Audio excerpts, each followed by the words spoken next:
ஆண்டவராகிய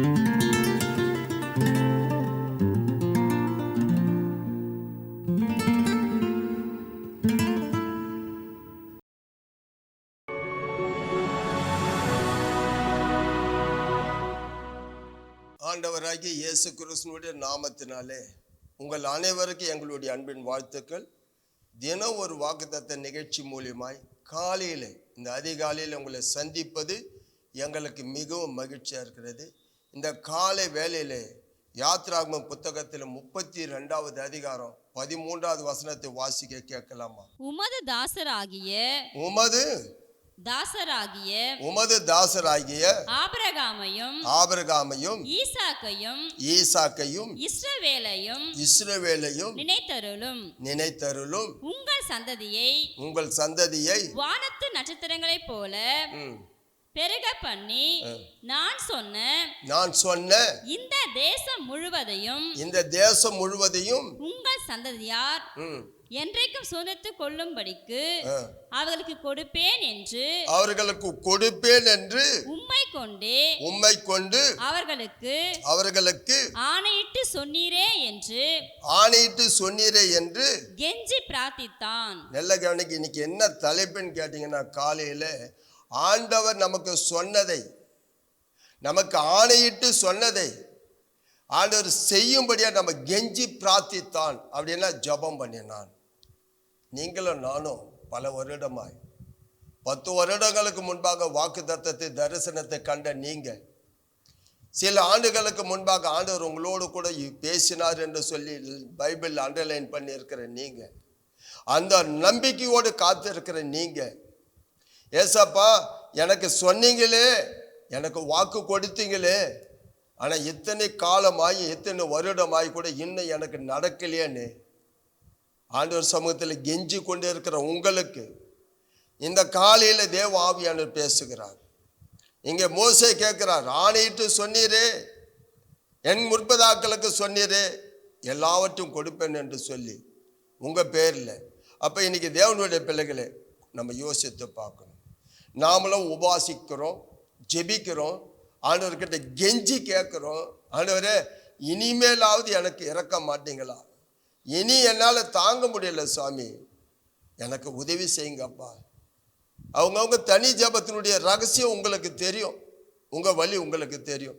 ஆதி ஆகமத்தில் 32:12 வாசிக்கலாம். தேவரீரோ நான் உனக்கு மெய்யாகவே நன்மை செய்து உன் சந்ததியை எண்ணி முடியாத கடற்கரை மணலை போல மிகவும் பெருக பண்ணுவேன்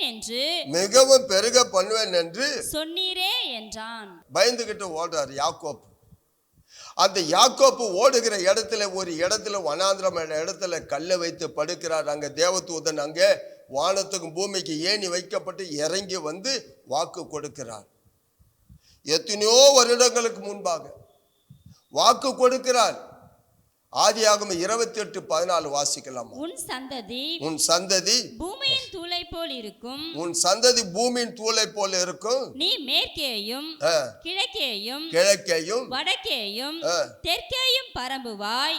உனக்குள்ளும் உன் சந்ததிக்குள்ளும் பூமியின் வம்சங்கள் எல்லாம் ஆசீர்வதிக்கப்படும்.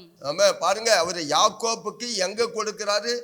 பல ஆண்டுகளுக்கு முன்பாக வெறுமையா இருக்கும்போது, வனாந்திரத்தில் இருக்கும்போது, அண்ணனுக்கு பயந்து ஓடும் போது, வழி தெரியல, எங்க போறதுன்னு புரியல, அந்த சூழ்நிலைக்கு கொடுக்கப்பட்ட வாக்கு தத்தத்தை ஆண்டவர் சமூகத்தில் மறுபடியும் நினைப்பு ஊட்டுகிறார். என்னை நினைத்து பாரு, நீர் எனக்கு கொடுத்த வாக்குகளை நினைத்து பாரு, நீங்க என்னோடு கூட சொன்னதை கொஞ்சம் நினைத்து பாரும் என்று கெஞ்சி பிரார்த்திக்கிறான். நீங்களும் அப்படித்தானே? நானும் அப்படிதான் பண்ணிட்டு இருக்கிறேன். எனக்கு ஆண்டவர் 2001 கொடுத்த வாக்கு தத்தங்களை, தரிசனங்களை ஆண்டவர் சமூகத்தில், ஆண்டவரே எங்களுக்கு நீங்க தானப்பா சொன்னீங்க, சொன்னதை தான் கேட்குறோம், சொல்லாததை கேட்கல. ஒரு தகப்பன் தன் பிள்ளைக்கு ஏதோ ஒரு காரியம், ஏதோ ஒரு பொருள், தமக்கு பிரியமான பிள்ளை, அந்த பிள்ளை விரும்பி கேட்குறான். ஆனால் கேட்குற நேரத்தில் அந்த தகப்பனர் சொல்கிறாரு, நான் உனக்கு கண்டிப்பாக வாங்கி கொடுப்பேன், கொஞ்சம் பொறுமையாரு, வெயிட் பண்ண அப்படின்றார். அந்த பிள்ளையும் பல வருஷமாய் காத்துட்டு இருக்கிறான். தகப்பனாரை பார்த்து கேட்குறான், அப்பா நீங்கள் தானப்பா சொன்னீங்க, எனக்கு வாங்கி கொடுக்குறேன்னு சொன்னீங்களே, இன்னும் எனக்கு வாங்கி கொடுக்கலன்னு அவன் கெஞ்சுறான் அப்பா கிட்ட. ஆண்டவரே, இன்னைக்கு நீங்களும் நான் ஆண்டவரை நோக்கி அப்படிதான் கேட்டுட்டு இருக்கிறோம். ஏசப்பா, நீங்க தானப்பா எனக்கு சொன்னீங்க, நீங்க சொன்னதை தானப்பா கேட்கிறேன். அதனால்தான் யோசியா புத்தகத்துல 12வது அதிகாரம் 4ஆம் வசனத்துல அவன் அழறான். வாசிக்கலாமா? அவன் தூதன் ஆனவரோடு போராடி மேற்கொண்டான். அவன் தூதனானவரோடு போராடி மேற்கொண்டான். அழுது அவரை நோக்கி கெஞ்சினான். பெத்தேலிலே அவர் அவனை கண்டு சந்தித்து அவ்விடத்திலும் நம்மோடே பேசினார். பாருங்க, தேவனுடைய பிள்ளைகளை, இன்னைக்கு ஒரு தகப்பன் தன் பிள்ளையை கெஞ்சுதலை கேட்டு அந்த பிள்ளையினுடைய மன விருப்பத்தை நிறைவேற்றுகிற உலகத்துக்குரிய தன் பிள்ளை அடம்பிடிப்பான், எனக்கு வாங்கி கொடுங்க அப்படின்னு. ஒரு சில பிள்ளைக்கு என்ன பண்ணுவாங்க, அப்பா கிட்ட கெஞ்சுவாங்க, எனக்கு வாங்கி கொடுங்க. அப்ப இன்னைக்கு நீங்களும் நானும் வாக்கு தத்தத்திற்காக சொல்லி கேட்கிறோம். ஏன்னா வேதம் சொல்லி நம்பிட்டு இருக்கிறோம். சங்கீதம் 119வது அதிகாரத்துல 49வது வசனம் வாசிக்கலாமா? நீர் என்னை நம்ப பண்ணின வசனத்தை எல்லாம் கவனிங்க. நீங்க என்ன நம்ப பண்ணிட்டீங்க, இந்த வாக்கு தத்தத்தை நம்பிட்டேன் நான், எனக்கு நீங்க செய்வீங்கன்ற நிச்சயம் எனக்கு தெரியும். அதனால்தான் கேட்கிறேன். அதனால்தான் மோசே கேட்கிறாரு, யாக்கோபு கேட்கிறாரு. இங்க தேவனுடைய பிள்ளைகளை, நீர் என்னை நம்ப பண்ணின வசனத்தை உமது அடியனுக்காக நினைத்தருளும். எனக்கு நினைத்து பாருங்க சாமி. அன்னைக்கு சொன்னீங்களே, நான் வரும்போது வனாந்திரத்தில் இருக்கும்போது சொன்னீங்களே, யாக்கோபு சார் வனாந்திரத்தில் இருக்கும்போது தலைக்கிற ஒரு கல்லை வச்சுன்னு படுத்துருக்கிறான். எதுவுமே கிடையாது, ஒரு கூடாரமும் கிடையாது, ஒன்றும் கிடையாது.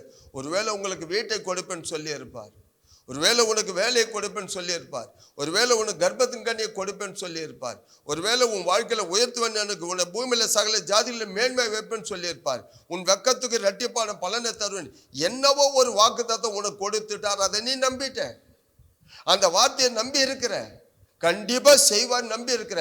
சும்மா இல்லை, தினம் ஜெபிச்சு கேட்கிறேன், ஆண்டவரே எனக்கு செய்யுங்கப்பா, எனக்கு இறங்குங்க ஆண்டவரே. அதனால்தான் வேதம் சொல்றது 2 நாளாகமோ 33வது அதிகாரம் 13ஆம் வசனம் வாசிக்கலாமா? அவரை நோக்கி அவன் விண்ணப்பம் பண்ணி கொண்டிருக்கிற போது, ஏன்னு கேட்டீங்கன்னா, நம்ம சும்மா இல்ல, அவரை நோக்கி தினமும் ஜெபிச்சுட்டு இருக்கிறோம். அவரை நோக்கி விண்ணப்பம் பண்ணி கொண்டு இருக்கும் போது அவனுடைய கெஞ்சுதலுக்கு இறங்கி அவன் ஜெபத்தை கேட்டு அவனை திரும்ப எருசலேமில் உள்ள தன்னுடைய ராஜ்யத்திற்கு, பாருங்க, அவன் ஜெபத்தை கேட்டு இறங்குகிறார்.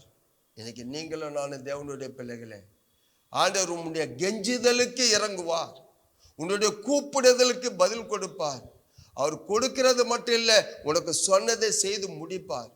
உன்னை கைவிட மாட்டார், உன்னை வெட்கப்படுத்த மாட்டார். நிச்சயமா சொல்ற, நீ பிரயாசப்பட்டது, நீ கெஞ்சினது, ஆண்டவர்கிட்ட போராடினது, ஒரே ஒரு நொடி கூட நீ விட்ட கண்ணீர் ஆண்டவர் மறக்கவே மாட்டார். அதுக்கு தான் இன்னைக்கு ஆண்டவர் சொல்றாரு, அவன் பிரயாசப்பட்டு ஆண்டவர் சமூகத்திலே கெஞ்சுகிறான், அவன் பிரார்த்திக்கிறான். எனக்கு சொன்னீங்களப்பா, எங்க அப்பாவுக்கு சொன்னீங்களே, உன் சந்ததி தருவேன், வானத்தின் நட்சத்திரத்தை எண்ண முடியுமா, கடற்கரை மணல். அப்படியாப்பட்ட யாக்கோபு பார்த்தீங்கன்னா, எகிப்து தேசத்துல பெருகினது அவன் சந்ததி. எங்க சொன்ன வாக்கு, அங்க பார்த்தீங்கன்னா வெறுமையா வனாந்திரத்துல படுத்து இருக்கும்போது சொன்ன வாக்கு எகிப்துல பெருகி விட்டது. அவனால பாருங்க பயங்கரமான சந்ததி உருவாக்கப்பட்டது.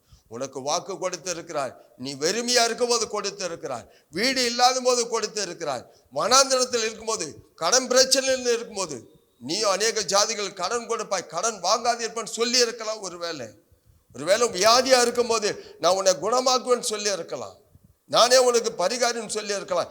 ஏதோ ஒரு சூழ்நிலைக்கு உன் கண்ணீரை கண்டு ஆண்டவர் உன் வேதனை கண்டு உன் வலியை கண்டு வாக்கு கொடுத்தார். ஆனா அந்த வாக்கு தத்துவம் உடனே நிறைவேறலன்னு கவலைப்படாத, நிச்சயமா நீ ஜெபித்து கொண்டு இருக்கிறாய். இந்த காலை வேளையில் ஆண்டவர் உனக்காக இறங்குவார், உன் கெஞ்சுதலுக்கு இறங்குவார், உனக்கு பதில் கொடுப்பார், நிச்சயமா உன்னை விடுவிப்பார். கண்களை மூடி ஜெபிக்கலாம். மகா இரக்கமும் கிருபை நிறைந்தவரே, நேற்றும் இன்றும் என்றுமே மாறாமலே இருக்கிறவரே, ஆண்டவராகி இயேசு கிறிஸ்துவினுடைய நாமத்தினாலே இந்த வேளையிலே காலையிலே யாரெல்லாம் ஆண்டவரை கண்ணீரோடு கெஞ்சி இருக்கிறாங்களோ, யாக்கோப்பு அழுது கெஞ்சுறான்னு சொல்லிட்டு அவன் போராடுறான், என்னை ஆசீர்வதிக்க விட்டா விடவே மாட்டேன். இன்னைக்கு அத்தனை பேர் இங்க கேட்கிறவங்க, இன்னைக்கு நீங்க சொன்னீங்க ஆண்டவர் 2 நாளாகமம் 33:13 அவன் கெஞ்சுதலுக்கு கர்த்தர் இறங்கினார். நீங்க கெஞ்சினீங்களே, ஆண்டவர் அதை நினைத்து பார்த்தார். உங்க ஜெபம் பண்ணினீங்களே, அதை காத்து இருந்தீங்களே, அதற்காக இறங்கினார். இன்னைக்கு காலையில இறங்கி அத்தனை பேருக்கு ஒவ்வொருடைய வாழ்க்கையில நீங்க கொடுத்த வாக்கு தத்தத்தை நிறைவேற்றுங்க சாமி. அவர்களை ஆசீர்வதிங்க. இயேசுவின் நாமத்தில் ஜெபிக்கிறோம் நல்ல ஆண்டவரே. ஆமென்.